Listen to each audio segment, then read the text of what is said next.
నమస్తే INB news కి స్వాగతం. ముందుగా హెడ్లైన్స్. అమెరికాలో ఉద్యోగాల కుదింపు, 1300 మందికి పైగా దౌత్యాధికారుల తొలగింపు.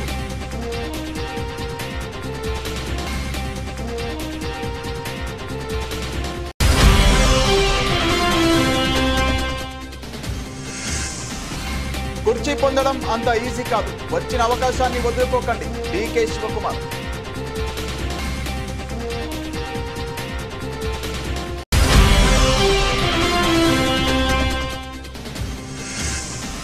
కుప్పకూలిన 4 అంతస్తుల భవనం, శిథిరాల కింద చిక్కుకున్న నివాసితులు.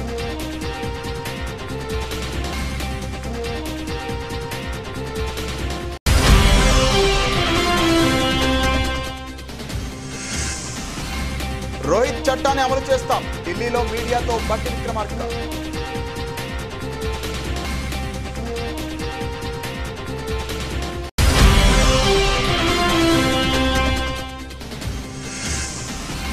పద్దెనిమిది నెలలుగా కాంగ్రెస్ పాలనలో నగరాభివృద్ధి నాశనమైంది. బీఆర్ఎస్ నాయకులు రావుల శ్రీధర్ రెడ్డి ఆరోపణ.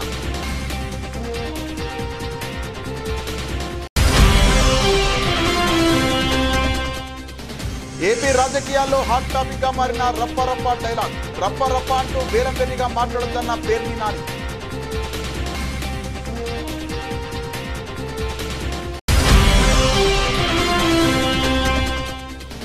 420 దొంగ హామీలు ఇచ్చిన దొంగ రేవంత్ రెడ్డి. బీఆర్ఎస్ పార్టీ కార్యాలయంలో మాజీ ఎమ్మెల్యే గాదెల్ కిషోర్ మీడియా సమావేశం.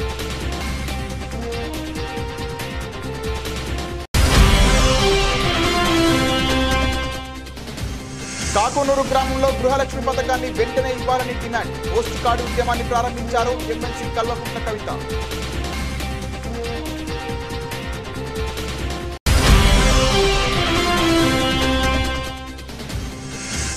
కాకినాడ రంగరాయ మెడికల్ కాలేజీలో లైంగిక వేధింపుల ఘటన, 50 మంది విద్యార్థుల ఫిర్యాదు.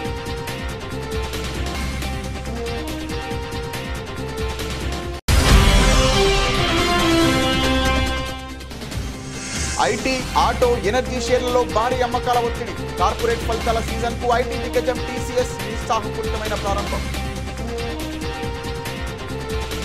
అమెరికాలో ఉద్యోగాల కుదింపు జరుగుతోంది. విదేశాంగ శాఖలో చర్యలు చేపట్టిన అధ్యక్షుడు డొనాల్డ్ ట్రంప్ యంత్రాంగం 1300 మందికి పైగా దౌత్యాధికారులను తొలగించేందుకు సిద్ధమైంది.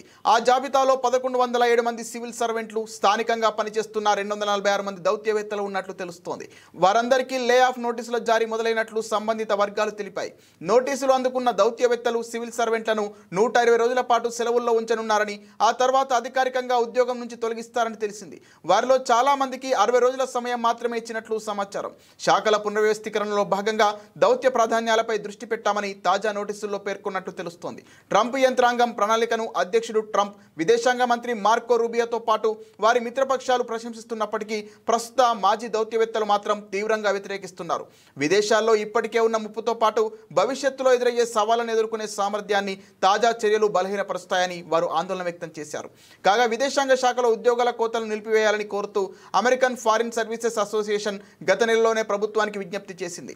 విదేశీ సేవలందించే ఈ విభాగానికి అంతరాయం కలిగించడం జాతీయ ప్రయోజనాలను ప్రమాదంలో పడేస్తోందని, ప్రపంచవ్యాప్తంగా ఉన్న అమెరికన్లపై ప్రభావం పడుతోందని అసోసియేషన్ అధ్యక్షుడు టామ్ యాజ్గెర్జీ అభిప్రాయపడ్డారు. అయితే అమెరికా ప్రభుత్వ వ్యయాల తగ్గింపు ప్రణాళికలో భాగంగా పెద్ద ఎత్తున ఫెడరల్ ఉద్యోగులను ట్రంప్ యంత్రాంగం తొలగిస్తోంది. ఇప్పటికే యుఎస్ ఎయిడ్, రెవెన్యూ సర్వీసెస్తో పాటు అనేక విభాగాల్లో భారీ సంఖ్యలో ఉద్యోగులను తొలగించారు.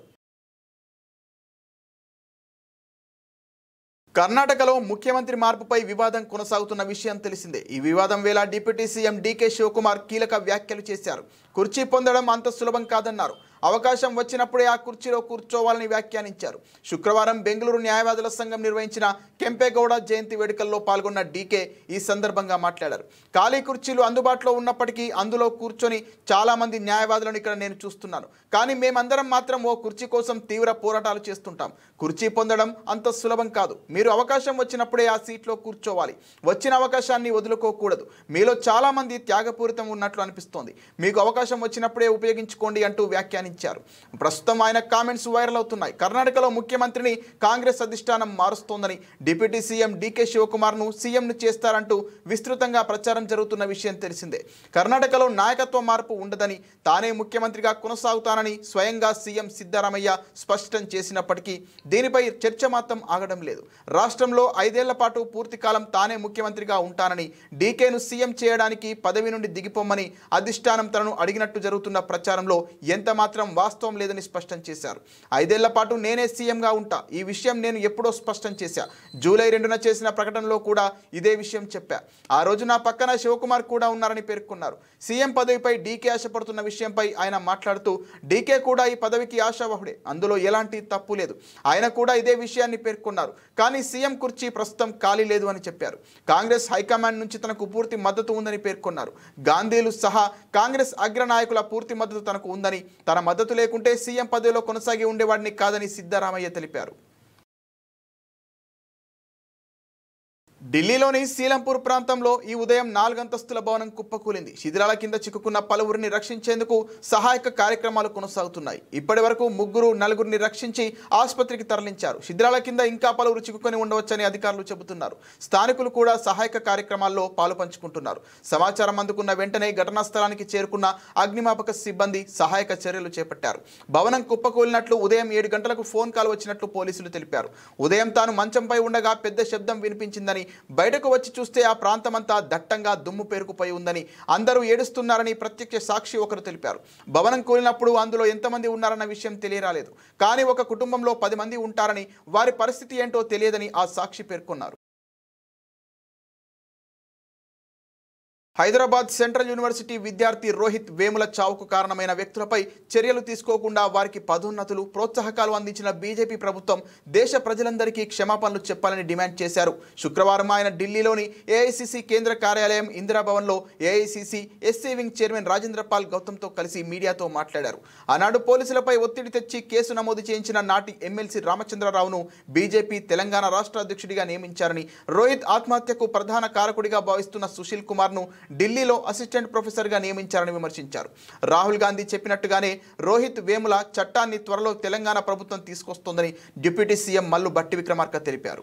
Today I have come here to address the case which has really shaken this country in 2017 when Sri Rohit Vemula, who committed suicide in University of Hyderabad and which has really made the entire country to think about it, what is happening under the BJP ruling. Sri Vemut Rohit was a PhD scholar and he was an active member in Ambedkar Students Association. For the discrimination what he was facing in the University of Hyderabad, he along with few friends thought that they'll bring the issues to the authorities of the university for the self-respect and social justice for the Dalits. When he was fighting for the self-respect and social justice under the leadership of BJP, the students wing of BJP, the AVP, led by one Mr. Sushil Kumar, filed a false case and brought lot of pressure on the university authorities to book the cases, to rusticate them from the university, and finally making them to feel so bad, and which has led to the most unwanted thing which has taken place in this country of, like, Rohit Vemula committing suicide. Even in his suicide note, he has mentioned it very clearly that this is institutional murder. And even while, much before committing suicide, he wrote a letter to the then Vice Chancellor saying that the plight of the university and particularly the weaker sections, instead of giving an admissions, better you give us a poison or a rope whereby we can die hanging ourselves. That shows how the highest educational central universities under the direct control of the union government of the BJP government things. So when this kind of incident has taken place, our leader Sri Rahul Gandhi ji came to the University of Hyderabad, stood for the cause of the social justice and self-respect, and he was 18 నెలలుగా కాంగ్రెస్ పాలనలో నగరాభివృద్ధి నాశనమైంది. గతంలో అభివృద్ధి కార్యక్రమాల కోసం మా BRS నాయకులు ప్రభుత్వానికి ఎన్నో వినతి పత్రాలు ఇచ్చినా పట్టించుకోలేదు. కానీ ఇప్పుడు ఉప ఎన్నిక త్వరలో రానున్నదని మంత్రులు హడావుడిగా బయలుదేరారు. వ్యవసాయ మంత్రి, కార్మిక మంత్రులకు జూబ్లీహిల్స్ నియోజకవర్గంతో ఏం సంబంధం? సొంత డివిజన్ను పట్టించుకొని మేయర్ జూబ్లీహిల్స్లో తిరుగుతున్నారు. చాలా చోట్ల వీధి కుక్కల బెడద ఉంది. చెత్త కూడా తీయడం లేదు. వీధి దీపాలు కూడా వెలగడం లేదు. ఇవన్నీ పట్టించుకోకుండా జూబ్లీహిల్స్లో ఉప ఎన్నిక ఉందని మంత్రులు ప్రజలను మభ్యపెడుతున్నారని బీఆర్ఎస్ నాయకులు రావుల శ్రీధర్ రెడ్డి అన్నారు. జూబ్లీహిల్స్ నియోజకవర్గంలో నగర ఇన్ఛార్జ్ మంత్రి పొన్నం ప్రభాకర్ గారు, వ్యవసాయ శాఖ మంత్రి తుమ్మల నాగేశ్వరరావు గారు, కార్మిక శాఖ మంత్రి వివేక్ వెంకటస్వామి గారు, నగర మేయరు విజయలక్ష్మి గారు, కలెక్టరు ఓ పెద్ద మంది మార్బలంతో కొన్ని సీసీ రోడ్లకు శంకుస్థాపన చేసింది. నాకు అర్థం కాలేదు ఏంటంటే గత 18 నెలల కాంగ్రెస్ పరిపాలనలో నగరంలో పరిస్థితులన్నింటినీ కూడా అస్తవ్యస్తం చేసింది కాంగ్రెస్ పార్టీ. పరిపాలన అంతా కూడా మంటగలిసిపోయింది. చాలా చోట్ల వీధి దీపాలు కూడా వెలుగుతలేవు. అట్లాంటిది ఇవాళ సడన్ గా జూబ్లీహిల్స్ నియోజకవర్గం సరిహద్దులు ఎక్కడ ఉన్నాయి, ఎన్ని డివిజన్లు ఉన్నాయి, ఎక్కడ బస్తీలు ఉన్నాయి, జూబ్లీహిల్స్ నియోజకవర్గ ఆనుపానులు కూడా తెలవని కాంగ్రెస్ పార్టీ మంత్రులు ఇవాళ మా శాసనసభ్యుడు మరణం తర్వాత ఉప ఎన్నిక వస్తుందనే ఉద్దేశంతో ఇవాళ రోజు పర్యటనలు చేస్తూ ఉన్నారు. జూబ్లీహిల్స్ ప్రజలు ఆశ్చర్యపోతా ఉన్నారు. మా కార్పొరేటర్లు కానీ అనేక అంశాలపై ఇచ్చినటువంటి రిప్రజెంటేషన్లను పట్టించుకోని వాళ్ళు, నగరంలో ఒక నియోజకవర్గం ఉందో లేదో తెలియనటువంటి మంత్రులు ఇవాళ పొద్దున్న లేస్తే అక్కడికి వచ్చి వాళ్తా ఉన్నారు. మా ప్రజలు ఆశ్చర్యపోతా ఉన్నారు. అబ్బా సడన్ గా కాంగ్రెస్ పార్టీకి ఇంత ప్రేమ ఎందుకు వచ్చింది? రాష్ట్ర వ్యవసాయ మంత్రికి జూబ్లీహిల్స్ లో సీసీ రోడ్ శంకుస్థాపనకు ఏం సంబంధము? కార్మిక బాగోగులు చూడాల్సినటువంటి వాళ్ళు ఒకవైపు పరిశ్రమల్లో ప్రమాదాలు జరుగుతూ ఉన్నాయి, సరైన పర్యవేక్షణ లేదని చెప్తుంటే కార్మిక శాఖ దాని సంబంధిత శాఖల యొక్క బాగోగులు చూడాల్సినటువంటి ఒక మంత్రి, సొంత డివిజన్లో సమస్యలు కూడా చూడని మేయరు, నగరంలో కుక్కల బెడద ఉంది, శానిటేషన్ సమస్య ఉంది, జిహెచ్ఎంసీ పాలన మొత్తం అస్తవ్యస్తంగా తయారైంది. ఇప్పుడేదో జరిగిపోయినట్టు ఇవాళ జూబ్లీహిల్స్లో రోజు పర్యటన చేస్తూ ఉన్నారు. మీరొచ్చి ఎన్ని హడావుడి ఫోటోషూట్ శంకుస్థాపన. పుష్ప సినిమాలోని రప్పా రప్పా డైలాగ్ ఇప్పుడు ఏపీ రాజకీయాల్లో హాట్ టాపిక్ గా మారింది. ఇదే డైలాగ్ వైసీపీ శ్రేణుల ఫ్లెక్సీలు, బ్యానర్లలో కనిపించడం, ఆ పార్టీ అధినేత జగన్ నోటి వెంట నుండి రావడం రాజకీయాల్లో వేడిని పెంచింది. తాజాగా ఆ అంశంపై మాజీ మంత్రి పేర్ని నాని స్పందిస్తూ ఆసక్తికర వ్యాఖ్యలు చేశారు. మంత్రి నారా లోకేష్ మాదిరి మీరు కూడా చెడిపోయారా అంటూ వైసీపీ శ్రేణులను ఉద్దేశించి మాట్లాడారు. లోకేష్ రెడ్ బుక్ అంటే మీరు రప్పా రప్పా అంటున్నారని, రప్పా రప్పా అంటే తప్పు కాదని, కానీ ఏదైనా చేయాలంటే చీకట్లో కన్ను కొడితే అయిపోవాలని చెప్పారు. రప్పా రప్పా అంటూ వేలం వెర్రిగా మాట్లాడకూడదని, ఇకపై ముళ్ళును ముళ్ళుతోనే తీయాలని పేర్ని నాని అన్నారు. ప్రజలు మనల్ని మన్ననలు పొందేలా పార్టీ శ్రేణులు పనిచేయాలని పిలుపునిచ్చారు. నారా లోకేష్ రెడ్ బుక్ చివరకు కూటమి ప్రభుత్వానికి ఉరితాడవుతుందని చెప్పారు. అరే చీకట్ల కన్ను కొడితే అయిపోవాలరా, నోరు తెరిచి రప్ప రప్ప ఎన్నిసార్లు అంటారు? సిగ్గు శరం ఉండాలి మనకి. ఎన్నిసార్లు అంటారు? అది ఇక అదే పని. చీకట్లో చేయాల్సిన పనులు కూడా పట్టపగలు అసహ్యంగా ఏంటిది? రప్ప రప్పని చీకట్లో జరిగిపోవాలి. చెప్పేవాడు ఎవడో చేయడు. కరిసే కుక్క మొరగదు, మురిగే కుక్క కరవదు. అది తెలుసుకోండి. కొంచెం కరిసే కుక్క సైలెంట్కి వచ్చి లటక్కని కలుస్తుంది. నీకు చేతనైతే రేపు గవర్నమెంట్ వచ్చిన తర్వాత ఎవడెవడు తప్పుడు వేషాలు వేసాడో ఆయన కరిసేయి. దానికి చెప్పాలి, ఎవడికన్నా చెప్పాలంట. రెండో గండి చెప్పాల్సిన పని లేదు, జరిగిపోవాలి. తర్వాత మీరందరూ కలిసి పలకరించాలి, ఎట్లా జరిగింది, ఏం జరిగింది, ఎవరు చేశాడని. ఎన్నికల్లో ఇచ్చిన హామీలను నెరవేర్చిన తర్వాతనే తుంగతుర్తి గడ్డ మీద అడుగు పెట్టాలి. గోదావరి జలాలను రైతులకు ఇచ్చిన తర్వాతే తుంగతుర్తి గడ్డపై అడుగు పెట్టాలని సవాల్ విసిరిన మాజీ MLA doctor Gadari Kishore Kumar ration కార్డుల పంపిణీ పేరుతో తిరుమలగిరికి వస్తున్నారు. తిరుమలగిరిలో అడుగు పెట్టాలంటే ముఖ్యమంత్రికి అర్హత ఉందా లేదా ఆలోచించాలని విజ్ఞప్తి చేస్తున్నా. సాధారణ ఎన్నికల్లో ఇష్టం వచ్చిన హామీలు ఇచ్చారు. 420 దొంగ హామీలు ఇచ్చిన దొంగ రేవంత్ రెడ్డి ఏ ముఖం పెట్టుకుని తుంగతుర్తికి వస్తున్నావని అడుగుతున్నా. స్థానిక ఎమ్మెల్యేకు వ్యక్తిగతమైన లాభాలు తప్ప మరో సోయి లేదు. తుంగతుర్తి నియోజకవర్గంలో ఏం చేశారో శ్వేతపత్రం విడుదల చేస్తారా? మా ప్రభుత్వంలో ఉన్నప్పుడు తీసుకొచ్చిన వాటికి కొబ్బరికాయలు కొట్టి నేను చేశాను అని చెబుతున్నారు. తిరుమలగిరిలోని బీఆర్ఎస్ పార్టీ కార్యాలయంలో మాజీ ఎమ్మెల్యే గాదరి కిషోర్ మీడియా సమావేశంలో మాట్లాడారు. మాట్లాడా ఓ విలేకరు ఫోన్ చేసి మాట్లాడితే ఏమంటాడు? మిగులు జలాలు తగులు జలాలు అవి రావుతాయి, నీకు ఎరకలేదు, ఈయనకి మిగులాంటి తెలియదు తగులాంటి తెలియదు. అరే నాయన, గోదావరి జలాలల్లో మిగులు జలాలు తగులు జలాలు లేవు, ఆల్ వాటర్ అంటారు. కృష్ణానదిలో ఉంటాయి మిగులు జలాల ముచ్చట. గోదావరి నది మీద ఎప్పుడు కూడా మిగులు జలాలకు సంబంధించిన ముచ్చట ఉండదు. గోదావరి నది మీద ఏముంటుందో తెలియదు, కృష్ణానది మీద ఏముంటుందో తెలియదు. ఈ చదువురాని కొడుకులంతా మనకు ఎమ్మెల్యేలు, మంత్రులు, ముఖ్యమంత్రులు, మన దౌర్భాగ్యం. ఏం చేస్తాం? గోదావరి నదిలో ఎప్పుడు మిగులు జలాలు అనే కాన్సెప్ట్ ఉండదు. మళ్ళీ చెప్తాం, బనకచర్ల కడుతున్నారు, బనకచర్ల కట్టుడు ఉండదు. వీళ్ళు కూడా మాట్లాడితే ముఖ్యమంత్రి మాట్లాడినా మంత్రి మాట్లాడినా బనకచర్ల కడుతున్నారు, మేము దాన్ని అడుగుంటాం. బనకచర్ల కట్టేది కాదురా, అదేమో రిజర్వేయర్ కాదురా నాయన. బనకచర్ల నేను కట్టలేరా, గోదావరి నది అసలే లేదు. బనకచర్ల అనేది పేదరెడ్డిపాడు కాలువ మీద ఎక్కడో ఒక దగ్గర ఎగ్రెగ్యులేటర్ 18 కిలోమీటర్ల తర్వాత. ఇప్పుడు మనం పిలిచాల కాడికి మనం లేపుతాం కదా, 69 లేపగానే పోతే కదా నీళ్ళు మనకు. అట్లా ఒక ఎగ్రెగ్యులేటర్ బనకచర్ల అనేది. కానీ గోదావరి జలాలన్నీ అక్రమంగా తరలించకపోయి ప్రకాశం బ్యారేజ్ నుంచి లిఫ్ట్ ద్వారా తీసుకుపోయి ఆ బనకచర్ల దగ్గర కనెక్ట్ చేస్తున్నారు. దాన్ని వ్యతిరేకిస్తున్నాం మనం. అది కూడా తెలియదు వారికి, చదువు రాదు. బనకచర్లను కట్టనీయం, ఇంటిపై తడుకుంటాం. ఇంకంత చదువు వచ్చినటువంటి ముఖ్యమంత్రి, మంత్రి, ఎమ్మెల్యే ఉన్నాక మనం ఏం చేయాలి? ఇప్పటికైనా ఆలోచించమని చెప్పి తుంగతుర్తి నియోజకవర్గ ప్రజలను కూడా అడుగుతున్నాం. పొడుగు ఇది గెలిచేది కాదు, పీకేది కాదు అని చెప్పేసి ఆ రోజు ఎన్నికలలో ఇష్టం వచ్చిన హామీలు. నేను ఈడ ఆసుపత్రి తెస్తా, ఆడ బస్ డిపో తెస్తా, ఈడ కాలేజ్ తెస్తా. ఒక్కటన్నా అయిందా? ఒక్కటన్నా? మనం తీసుకొచ్చిన 100 పడకల ఆసుపత్రి మేము హరీష్ రావు గారు తీసుకొచ్చి కొబ్బరికాయ కొట్టించి స్టార్ట్ చేసిన తర్వాత మళ్ళీ కొబ్బరికాయ కొడతాం. తుంగతుర్తి లోకల్ సాంగ్ చేయించిన రోడ్డు ఇప్పటి వరకు కాలేదు. మన మామూలు కూడా అక్కడ ర్యాలీ నిర్వహించి చాలిగూడ నుంచి చేసిన రోడ్డు అది కంప్లీట్ కాలేదు. రామారావు నుంచి మొత్తం మానాయకుడి దాకా తెచ్చిన రోడ్డు అది కంప్లీట్ కాలేదు. అవన్నీ మన హామీలో అయిపోయినాయి. పనిచేసే శాత కాదు. ఇందాక మాట్లాడుతుంటే మా వాళ్ళు గుర్తు చేస్తారు, మోత్కూరుకి కోర్టు సాంక్షన్ చేయించినాం. ఆ సాంక్షన్ చేయించినటువంటి కోర్టును స్టార్ట్ చేయించే తెలియలేదు వీళ్ళకు. మా వాళ్ళు రావణపేట దాకా పోవాలంటే ఇబ్బంది అవుతుందని చెప్పేసి. రంగారెడ్డి జిల్లా కేశంపేట మండలం కాకునూరు గ్రామంలో గృహలక్ష్మి పథకాన్ని వెంటనే ఇవ్వాలని డిమాండ్ చేస్తూ పోస్ట్ కార్డు ఉద్యమాన్ని ప్రారంభించారు తెలంగాణ జాగృతి అధ్యక్షురాలు ఎమ్మెల్సీ కల్వకుంట్ల కవిత. మహిళలతో కలిసి కార్డులను ఢిల్లీలోని సోనియా గాంధీ అడ్రస్కి పోస్ట్ చేశారు. అనంతరం కవిత మాట్లాడుతూ రాష్ట్రంలో ఒక అసమర్థ పాలన కొనసాగుతోందని, ఎన్నికల సమయంలో ప్రజలకు ఇచ్చిన హామీలు 18 నెలలు గడిచినా అమలు చేయడంలో ప్రభుత్వం విఫలమైందని, ఇప్పటికే రాష్ట్ర ప్రభుత్వం 2 లక్షల కోట్లు అప్పు చేసిందని, అయినా ప్రజలకు సరైన సదుపాయాలు కల్పించడంలో విఫలమయ్యారని అన్నారు.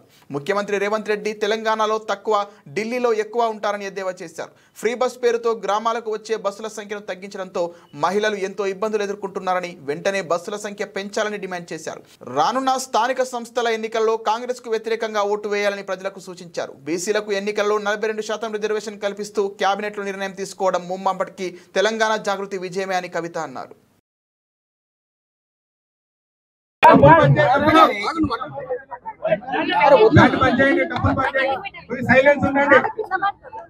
జై తెలంగాణ. ఈరోజు మేము మహబూబ్ నగర్ జిల్లా, రంగారెడ్డి జిల్లా, ఉమ్మడి మహబూబ్ నగర్ కదా, ఉమ్మడి మహబూబ్ నగర్ రంగారెడ్డి జిల్లాలో కాకునూరు గ్రామంలో ఉన్నాం. మరి షాద్ నగర్ అంటేనే ఒకప్పుడు రియల్ ఎస్టేట్ అన్నట్టు ఉండేది. అందరు కూడా తెల్ల బట్టలు వేసుకొని తిరిగి తెల్లారు లేస్తే రియల్ ఎస్టేట్ పనులు చేసుకొని బతికినటువంటి వాళ్ళు ఉన్నారు. వాళ్ళందరూ కూడా ఇవాళ కాంగ్రెస్ ప్రభుత్వాన్ని ఎన్నుకున్నందుకు బాధపడుతున్నటువంటి సందర్భం ఉన్నది. రియల్ ఎస్టేట్ అంతా కూడా కుప్పగూలిపోయినటువంటి సందర్భం ఉన్నది. 1 ఎకరం అమ్ముకుంటే మరి ఆడబిడ్డ పెళ్లి అవుతుందన్న విశ్వాసం కూడా పోయినటువంటి సందర్భం ఉందని చెప్తా ఉన్నారు. అట్లానే మహిళలకు 2500 రూపాయలు ఇవ్వడంలో ఈ కాంగ్రెస్ ప్రభుత్వం, సోనియా గాంధీ గారు స్వయంగా సంతకం పెట్టించినటువంటి గ్యారంటీ ఫెయిల్ అయిన ప్రభుత్వము ఎన్నికలప్పుడు ఇచ్చినటువంటి హామీ ఏంటిది? 42% రిజర్వేషన్ ఇస్తామని. వాళ్ళ అధికారంలోకి వచ్చిన నెలనో 2 నెలల్లో 3 నెలల లోపలనో వాళ్ళే స్వయంగా ఇచ్చుంటే బాగుండేది. కానీ అన్ని పార్టీలు అందరూ, ముఖ్యంగా జాగృతి, రోడ్డు మీద దిగి ఉద్యమాలు చేసి ప్రతి జిల్లాలో రౌండ్ టేబుల్ సమావేశాలు పెట్టి ఢిల్లీ నుంచి గల్లీ వరకు అన్ని చోట్ల కూడా ఈ బీసీలకు సంబంధించిన సమస్యలు లేపేంత వరకు కూడా కదలిక లేకపోవడం, కేవలం కేంద్రం వైపు బిల్లును దోసేసి చేతులు దులుపుకుంటామన్నటువంటి వాళ్లకు లేదు మీరు గల్లీలోనే చేయాలని చెప్పి మేము డిమాండ్ చేయడం వల్ల ఇవాళ అది సాధ్యమైంది అన్నటువంటిది ప్రజల ముందున్నటువంటి వాస్తవం. నేను కాదనేది కాదు. మహేష్ కుమార్ గౌడ్ గారు ఏదన్నా చెప్పొచ్చు, పొన్నం ప్రభాకర్ గారు ఏదన్నా చెప్పొచ్చు, కల్వకుంట్ల కవిత కూడా ఏదన్నా చెప్పొచ్చు. కానీ ప్రజలు డిసైడ్ చేస్తారు ఎవరు ప్రశ్నించారని. ఇవాళ కూడా మేము ప్రశ్నిస్తున్నాం. మీరు కేవిట్ వేయాలి ముందు హైకోర్టులో సుప్రీంకోర్టులో, ఆ తర్వాత మాత్రమే మీరు ఆర్డినెన్స్ తీసుకురావాలి. లేకపోతే కేవలం మీరు బీసీలను బురిడి కొట్టించడానికి చేసే డ్రామా లాగా ఉంటుంది తప్పితే నిజమైనటువంటి ప్రేమ మీకు లేదని అర్థమవుతుంది. మీ మాట నిలబెట్టుకోండి, 42% బిల్లు ఇవ్వండి, 2500 ఆడబిడ్డలకి. కాకినాడ రంగరాయ మెడికల్ కాలేజీలో విద్యార్థినులపై లైంగిక వేధింపుల ఘటనపై జిల్లా కలెక్టర్ మోహన్ స్పందించారు. ఆరోపణలు వచ్చిన చక్రవర్తి, జమ్మిరాజు, గోపాలకృష్ణ ప్రసాదులపై క్రిమినల్ కేసులు నమోదు చేసి సస్పెండ్ చేశాం. వారంతా పోలీసుల అదుపులో ఉన్నారు. ఈ నెల 9న ప్రిన్సిపాల్కు ఓ విద్యార్థిని మెయిల్ చేయగా ఆ తర్వాత 50 మంది ఫిర్యాదు చేశారు. వాట్సాప్లో అసభ్య మెసేజ్లు, వ్యాఖ్యలు గుర్తించామని చెప్పారు. ఎక్స్ప్లెయిన్ చేయాలి. ఇమీడియట్గా డిస్ట్రిక్ట్ అడ్మినిస్ట్రేషన్ కానీ కాలేజ్ అడ్మినిస్ట్రేషన్ కానీ తీసుకున్న యాక్షన్ ఏంటి, తర్వాత ఇలాంటిది మళ్ళీ రిపీట్ కాకుండా మనం చేయడానికి ఎలాంటి చర్యలు తీసుకునే దాని గురించి, అండ్ ఈ ఇన్స్టిట్యూషన్ మీద తర్వాత మనం తీసుకునే ఈ సిస్టమ్ మీద కొంచెం నమ్మకం మళ్ళీ పెట్టుకునేటట్లు, అంటే we have to reinforce that confidence in this institute. So అందుకోసం అని చెప్పి మీటింగ్ పెట్టడం జరిగింది ప్రిడామినెంట్లీ. సో క్విక్గా నేను ఐ విల్ గివ్ బ్రీఫ్ ఏం జరిగింది, తర్వాత what happened the last 2 days. ఆ తర్వాత ఐ విల్ రిక్వెస్ట్ ఎస్పీ గారు to give details about the cases filed and then the further action, criminal action taken on the ఎవరైతే దీని గురించి దోషులుగా తేల్చబడారో వాళ్ళ క్రిమినల్ యాక్షన్ గురించి ఎస్పీ గారు బ్రీఫ్ చేస్తారు. సో 9th అరౌండ్ 10 o'clock టైంకి మనకి మన రంగరాయ మెడికల్ కాలేజ్ ప్రిన్సిపల్ ఈమెయిల్కి ఒక అనానమస్ మెయిల్, అంటే ఎలాంటి అడ్రస్, పేర్లు అవేం లేకుండా ఒక వ్యక్తి గురించి Kalyan Chakravarthy, Vadarevu Kalyan Chakravarthy, and he is lab attendant in biochemistry lab. So ఈ ల్యాబ్ అటెండెంట్ వాళ్ళతో ఇన్అప్రాపరియేట్గా బిహేవ్ చేస్తున్నాడు, ఎస్పెషల్లీ గర్ల్స్. ఆల్మోస్ట్ ఒక 50 to 60 పారామెడికల్ కోర్స్ చేస్తున్న గర్ల్స్ ఉన్నారు. సో ఈ girls especially sexual harassment allegations చేస్తూ ఇన్అప్రాపరియేట్గా బిహేవ్ చేస్తున్నారు. తర్వాత ఫిల్దీ లాంగ్వేజ్ మాట్లాడుతున్నారు. తర్వాత మెసేజెస్ కూడా అబ్సీన్ మెసేజెస్ పంపిస్తున్నారు, and for with a lady and especially student of that age. So ఆ ఆస్పెక్ట్లో మనకు ఒక కంప్లైంట్ పెట్టడం జరిగింది. ఇమీడియట్లీ ప్రిన్సిపల్ గారు he has taken an action from his side. So every institute, especially ఇలాంటి లార్జ్ ఇన్స్టిట్యూట్స్లో ఒక విమెన్ హరాస్మెంట్ సంబంధించి, తర్వాత ఇలాంటి విమెన్ రిలేటెడ్ ఇష్యూస్ గురించి ఒక కమిటీ ఉంటుంది. సో లైక్ కలెక్టరేట్లో మాకు ఎలా ఉంటుందో కమిటీ, అలాగా ఎవ్రీ ఇన్స్టిట్యూట్లో అలాగా ఒక కమిటీ పెట్టుకోవడం జరుగుతుంది. And Rangaraya medical college has a very strong committee which has, అంటే కమిటీలో ఎన్జిఓస్ వైపు ఐటీ, ఆటో, ఎనర్జీ షేర్లలో భారీ అమ్మకాల ఒత్తిడి శుక్రవారం మార్కెట్ను కుంగదీసింది. కార్పొరేట్ ఫలితాల సీజన్కు ఐటీ దిగ్గజం టీసీఎస్ నిరుత్సాహపూరితమైన ప్రారంభం అందించడం ఐటీ, ఆటో, ఇంధన కౌంటర్లలో అమ్మకాల ఒత్తిడిని పెంచింది. దీనికి తోడు టారిఫ్ సంబంధిత అస్థిరతలు, ప్రపంచ మార్కెట్ల నుంచి అందిన మిశ్రమ సంకేతాలు మార్కెట్పై ప్రభావం చూపాయి. సెన్సెక్స్ 689.91 పాయింట్ల నష్టంతో 82,500.47 వద్ద స్థిరపడగా, నిఫ్టీ 205.40 పాయింట్ల నష్టంతో 25,149.85 వద్ద క్లోజ్ అయింది. రిజిస్టర్ కాని ఆన్లైన్ బాండ్ వేదికలను నమ్మొద్దు. వివిధ స్థిరాయిదారులు పెట్టుబడి సాధనాలకు ప్రవేశం కల్పిస్తున్న రిజిస్టర్ కాని ఆన్లైన్ బాండ్ ప్లాట్ఫామ్స్ను విశ్వసించవద్దని బీఎస్ఈ, ఎన్ఎస్ఈ తమ ఇన్వెస్టర్లను హెచ్చరించాయి. ఆన్లైన్ బాండ్లతో పెట్టుబడులు పెట్టే సమయంలో కంపెనీలకు సంబంధించిన విశ్వసనీయ అంశాలను పరిశీలించాలని తెలిపాయి. ప్రధానంగా బాండ్ల క్రెడిట్ రేటింగ్, జారీ చేస్తున్న సంస్థ చెల్లింపుల రికార్డు, లిక్విడిటీ, సెటిల్మెంట్, కాలపరిమితి, పన్నుభారం వంటివి పరిశీలించాలని సూచించాయి. 25వ గ్రాండ్ స్లామ్ టైటిల్ కొట్టాలన్న జకోవిచ్ ఆశకు మళ్లీ బ్రేక్ పడింది. వింబుల్డన్ సెమీస్ మ్యాచ్లో అతను వరల్డ్ నెంబర్ 1 సిన్నర్ చేతిలో ఓటమి పాలయ్యారు. 6-3, 6-3, 6-4 స్కోరుతో 38 ఏళ్ల జకోవిచ్ పరాజయం పాలయ్యారు. అయితే ఆల్ ఇంగ్లాండ్ క్లబ్లో ఇదేమీ తన ఫేర్వెల్ మ్యాచ్ కాదని జోకో చెప్పాడు. వింబుల్డన్ కెరీర్ను ఇవాళ్టితోనే ముగించాలని భావించడం లేదన్నారు. ఖచ్చితంగా మళ్లీ వస్తానని, కనీసం ఒక్కసారైనా మళ్లీ వింబుల్డన్లో ఆడనున్నట్టు జకోవిచ్ తెలిపాడు. గతంలో వింబుల్డన్లో రోజర్ ఫెదరర్ 8 సార్లు టైటిల్ సాధించారు. ఆ రికార్డును సమన్ చేయాలని జకోవిచ్ ట్రై చేస్తున్నాడు. కానీ ఈసారి కూడా జోకో ప్రయత్నం ఫలించలేదు. క్వార్టర్స్ మ్యాచ్లో టైంలో స్వల్పంగా గాయపడ్డ జకోవిచ్ సెమీస్లో కష్టంగా మూమెంట్స్ ఇచ్చాడు. గాయం గురించి మాట్లాడాలని లేదని, ఉత్తమమైన ఆట ఆడేందుకు ఇష్టపడతానని జోకో చెప్పాడు. అనుకున్నట్లుగా కోర్టులో కదలలేకపోయానని, దాని పట్ల కొంత నిరాశగా ఉందన్నాడు. 3వ సెట్కు ముందు ట్రైనర్తో ట్రీట్మెంట్ చేయించుకున్న జోకో ఆ తర్వాత కొంత రాణించినా మళ్లీ వరుసగా 6 గేమ్లను కోల్పోయాడు. ఫిట్నెస్ సమస్యలు ఉన్న జోకో మాత్రం చాలా దూకుడుగానే ఆడుతున్నాడు.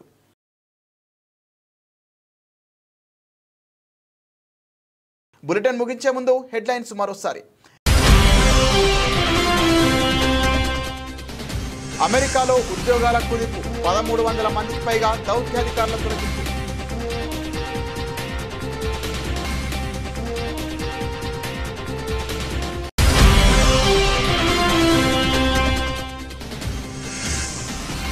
కుర్చీ పొందడం అంత ఈజీ కాదు, వచ్చిన అవకాశాన్ని వదులుకోకండి. డీకే శివకుమార్.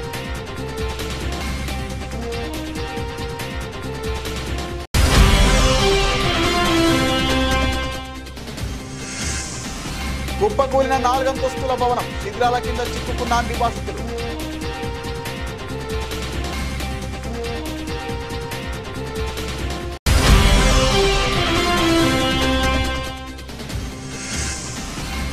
రోహిత్ చట్టాన్ని అమలు చేస్తాం, ఢిల్లీలో మీడియాతో బట్టి విక్రమార్క.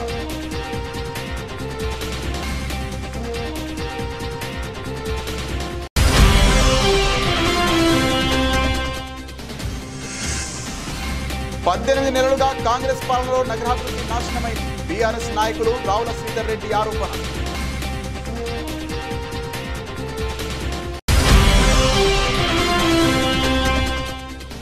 ఏపీ రాజకీయాల్లో హాట్ టాపిక్ గా మారిన రప్ప డైలాగ్. రప్ప అంటూ వేలంబెరిగా మాట్లాడుతున్న పేర్ని నాని.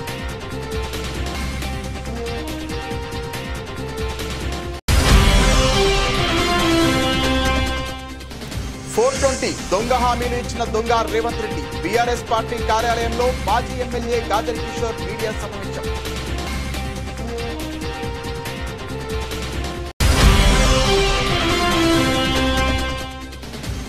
కాకునూరు గ్రామంలో గృహలక్ష్మి పథకాన్ని వెంటనే ఇవ్వాలని డిమాండ్. పోస్ట్ కార్డు ఉద్యమాన్ని ప్రారంభించారు MLC Kalvakuntla Kavitha.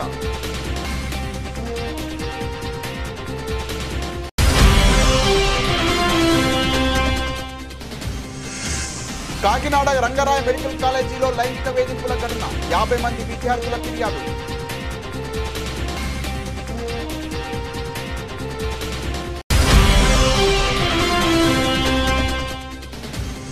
IT, auto, energy షేర్లలో భారీ అమ్మకాల ఒత్తిడి. కార్పొరేట్ ఫలితాల సీజన్ కు ఐటీ దిగ్గజం టీసీఎస్ ఉత్సాహపూరితమైన ప్రారంభం.